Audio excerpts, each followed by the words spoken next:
नमस्कार sir, ॲग्रीबी oils and फूड्समध्ये आपलं स्वागत आहे. आपलं नाव सांगा सर. माझं नाव राजन शंकर सुर्वे आणि आपण राहायला कुठे?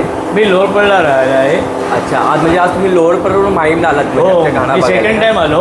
अच्छा. फर्स्ट टाईम जेव्हा मी कंपनी माझ्या मित्राने राजू ससाणे यांनी मला नंबर दिला. अच्छा, राजू ससाणे मला सांगितलं ते ऑइल घेऊन बघ तू, शेंगदाणा प्युअर तेल. हां. त्याप्रमाणे मी फर्स्ट टाईम आलो आणि आता सेकंड टाईम आवडलं म्हणून मी आलो. त्याच्यात काहीतरी म्हणजे असं वाटते काहीतरी आहे आणि प्युअर शेंगदाणा आहे.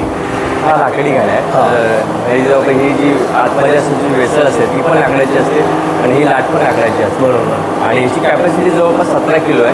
17 किलोमध्ये जवळपास 85% 17 किलो शेंगदाणे टाकल्यावर किती मिळते? 85% तेल येतो. अच्छा, वा. म्हणजे कसं आहे की शेंगदाण्याची क्वालिटीवरती पण डिपेंड आहे. बरोबर, हां. जर शेंगदाण्याचे ऑइल कंटेंटच कमी असेल तर ऑइल जवळपास 40-42 या दरम्यान आहे. म्हणजे एकदम येणारं प्युअर तेल, हां, मिक्सिंग pure तेल. वगैरे काही नाही. मिक्सिंग वगैरे काही नाही. बाजारामध्ये येते ते फक्त मिक्सिंग आहे. मिक्सिंग. त्यामुळे ते 130 रुपये लिटर. हो, बरोबर ना? आम्हाला हे आवडलं म्हणून आम्ही सेकंड टाईम आलो. खरं म्हणजे आपण जेव्हा फ्राय करतो एखादी वस्तू, म्हणजे डिशेस मी नाही, हां हां तेव्हा तो स्मेल येतो ना, तो असं म्हणजे रिअल लाईक शेंगदाणा येतो.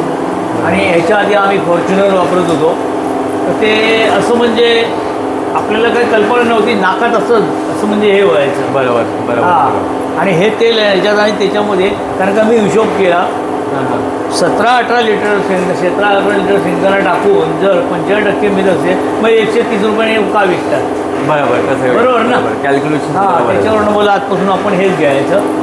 हां. तर आणि खरंच अप्रतिम तूप पण तुमचं चांगलं आहे. ॲक्च्युअली मी घेऊन गेलो होतो आणि